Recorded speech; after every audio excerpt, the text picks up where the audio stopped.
CM Vishnudeo Sai की अध्यक्षता में हुई कैबिनेट बैठक में महत्वपूर्ण फैसलों और संशोधन विधेयकों को मंजूरी दी गई। कैबिनेट ने बिजली बिल भुगतान के लिए नई डीडीएम व्यवस्था लागू करने, बस्तर फाइटर्स भर्ती और सेवा नियमों में संशोधन और निजी विश्वविद्यालय कानून में बदलाव को स्वीकृति दी है। इसके साथ ही वैट अधिकरण समाप्त करने और लंबित मामलों को राजस्व मंडल को सौंपने का फैसला लिया गया। जीएसटी कानून में संशोधन कर रिफंड प्रक्रिया को सरल बनाने और औद्योगिक निवेश बढ़ाने के लिए नए विधेयक को भी मंजूरी मिली है। नवा रायपुर के भूखंड धारकों को राहत देते हुए वन टाइम सेटलमेंट योजना लागू करने का फैसला लिया गया, जिससे ब्याज और अधिभार में छूट मिलेगी। इसके अलावा जल प्रदूषण और किराएदारी कानून में संशोधन और राजनांदगांव में 2000 सीटों वाले आधुनिक ऑडिटोरियम के निर्माण को भी कैबिनेट की मंजूरी मिल गई है।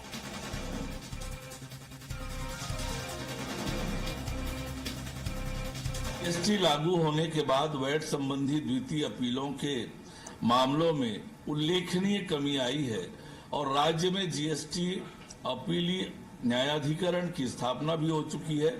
ऐसे में पृथक वाणिज्य कर अधिकरण की आवश्यकता नहीं रह गई है। इस संशोधन के बाद अधिकरण में लंबित प्रकरणों का स्थानांतरण राजस्व मंडल को किया जाएगा, जिससे अपीलों के निराकरण की प्रक्रिया सुव्यवस्थित एवं अधिक प्रभावी हो सकेगी।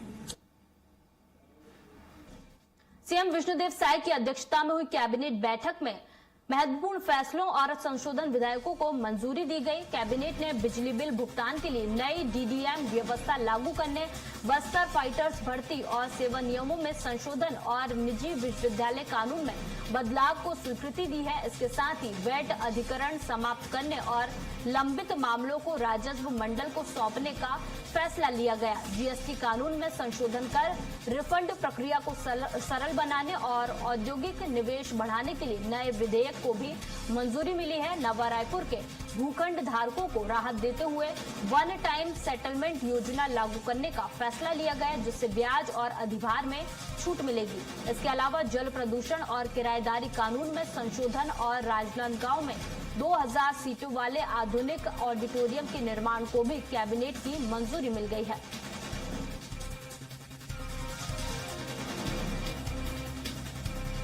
जीएसटी लागू होने के बाद वैट संबंधी द्वितीय अपीलों के मामलों में उल्लेखनीय कमी आई है और राज्य में जीएसटी अपीली न्यायाधिकरण की स्थापना भी हो चुकी है।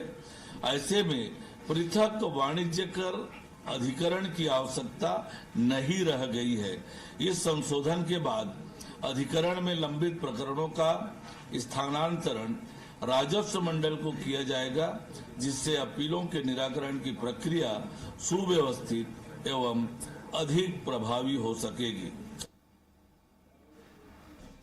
सीएम विष्णुदेव साय की अध्यक्षता में हुई कैबिनेट बैठक में महत्वपूर्ण फैसलों और संशोधन विधेयकों को मंजूरी दी गई। कैबिनेट ने बिजली बिल भुगतान के लिए नई डीडीएम व्यवस्था लागू करने, बस्तर फाइटर्स भर्ती और सेवा नियमों में संशोधन और निजी विश्वविद्यालय कानून में बदलाव को स्वीकृति दी है। इसके साथ ही वैट अधिकरण समाप्त करने और लंबित मामलों को राजस्व मंडल को सौंपने का फैसला लिया गया। जीएसटी कानून में संशोधन कर रिफंड प्रक्रिया को सरल बनाने और औद्योगिक निवेश बढ़ाने के लिए नए विधेयक को भी मंजूरी मिली है। नवा रायपुर के भूखंड धारकों को राहत देते हुए वन टाइम सेटलमेंट योजना लागू करने का फैसला लिया गया, जिससे ब्याज और अधिभार में छूट मिलेगी। इसके अलावा जल प्रदूषण और किराएदारी कानून में संशोधन और राजनांदगांव में 2000 सीटों वाले आधुनिक ऑडिटोरियम के निर्माण को भी कैबिनेट की मंजूरी मिल गई है।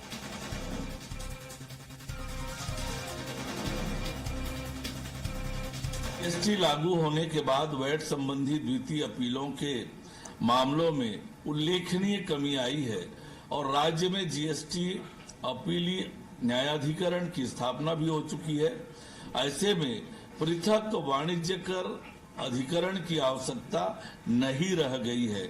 इस संशोधन के बाद अधिकरण में लंबित प्रकरणों का स्थानांतरण राजस्व मंडल को किया जाएगा, जिससे अपीलों के निराकरण की प्रक्रिया सुव्यवस्थित एवं अधिक प्रभावी हो सकेगी।